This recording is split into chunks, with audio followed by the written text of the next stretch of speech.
오늘은 혼자서도 허리 통증의 원인을 파악할 수 있는 간단한 테스트와 해결을 위한 운동을 알려드리겠습니다. 병원에서 사진을 찍어봐도 문제는 없다는데 허리는 자꾸 아픈 분들이라면 한번 따라해보세요. 테스트는 앉은 자세, 누운 자세, 몸을 앞으로 굽히는 자세 3가지로 테스트할 것입니다. 첫 번째 원인은 요추굴곡 증후군이라는 원인입니다. 첫 번째 테스트입니다. 앉은 자세에서 골반을 후방경사 시켰을 때 통증이 나타나거나 증가합니다. 두 번째 테스트입니다. 누워서 무릎을 굽혀 가슴 쪽으로 천천히 당겨오다 보면 고관절이 대략 120도쯤 접히기 전에 허리가 바닥에 붙으면서 통증이 발생합니다. 세 번째 테스트입니다. 일어서서 몸을 앞으로 굽힐 때 통증이 나타나거나 증가합니다. 고관절의 움직임은 대략 30도 정도에서 끝나고 나머지 가동 범위는 허리를 굽히며 동작을 만듭니다. 이 3가지 테스트에서 통증이 나타났거나 증가했다면 요추굴곡 증후군을 의심할 수 있습니다. 두 번째 원인은 요추신전 증후군이라는 원인입니다. 첫 번째 테스트입니다. 앉은 자세에서 골반을 전방경사 시켰을 때 통증이 나타나거나 증가합니다. 두 번째 테스트입니다. 누워서 다리를 펴고 있으면 통증이 발생하고 무릎을 가슴으로 당겨오면 통증이 줄어듭니다. 엎드린 자세에서는 무릎을 접었을 때 통증이 심해집니다. 세 번째 테스트입니다. 몸을 앞으로 굽혔다가 돌아올 때 통증이 발생하거나 증가합니다. 일어선 자세를 확인해보면 골반은 전방경사,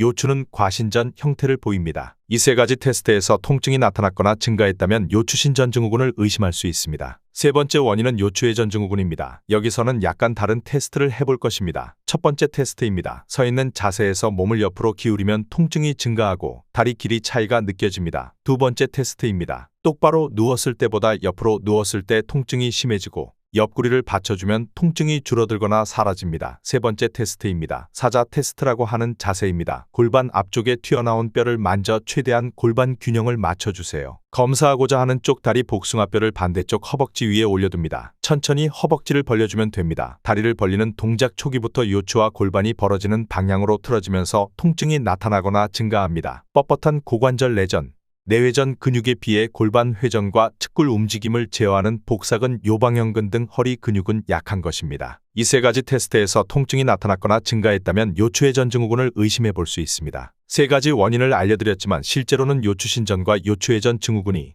요추굴곡과 요추회전 증후군이 같이 나타나는 경우가 더 많습니다. 그러니 한 가지 운동만 하기보다는 다양한 운동을 해주는 것이 좋은데요. 2가지 운동을 알려드릴 테니 꾸준히 따라해보세요. 첫 번째 운동은 시티드 굿모닝이라는 동작입니다. 요추굴곡 증후군, 요추신전 증후군에 해당된 분이라면 매일 꾸준히 연습해주세요. 일반적으로 굿모닝이라 하면 일어서서 바벨을 짊어지고 하는 운동입니다. 하지만 허리가 불편하다면 앉아서 하는 것이 허리 부담도 줄이고 뻣뻣한 허벅지 뒤쪽 근육의 영향도 덜 받을 수 있습니다. 의자에 앉아서 허벅지를 대략 45도 정도 벌려주세요. 골반을 앞으로 뒤로 조금씩 움직여보면서 허리가 너무 굽혀지지도 너무 젖혀지지도 않는 지점을 찾아 유지합니다. 엄지와 발날, 뒤꿈치에 힘을 골고루 분산시켜주고 아랫배를 허벅지 사이에 집어넣는다 생각하면서 골반을 이용해 대략 45도 정도 몸을 앞으로 기울여줍니다. 동작 초기부터 허리나 등이 먼저 굽지 않게 주의해주세요. 요추굴곡 증후군 테스트에서 통증이 나타난 분들이라면 이 동작에 신경 쓰셔야 합니다. 다시 몸을 일으킬 때도 골반을 이용해야 합니다. 등이나 허리를 먼저 펴면서 몸을 일으키지 않게 주의해주세요. 호흡을 천천히 뱉으면서 복부를 수축해주시면 척추정렬을 유지하고 골반을 사용하는 데 도움이 됩니다. 동작이 잘 되는 분들이라면 좀 더 높은 난이도의 운동에 도전해보시면 좋은데요. 굿모닝 스쿼트라는 동작입니다. 상체를 기울인 자세에서 척추 정렬을 유지하시고 엉덩이를 의자에서 떼주세요. 허벅지가 너무 당기거나 허리에 힘이 많이 들어가는 분들은 엉덩이 높이를 낮추거나 무릎을 살짝 굽혀주시면 됩니다. 이 자세에서 골반을 이용해 몸을 일으켜주시면 됩니다. 앉을 때는 일어설 때의 역순으로 진행해주시면 되는데요.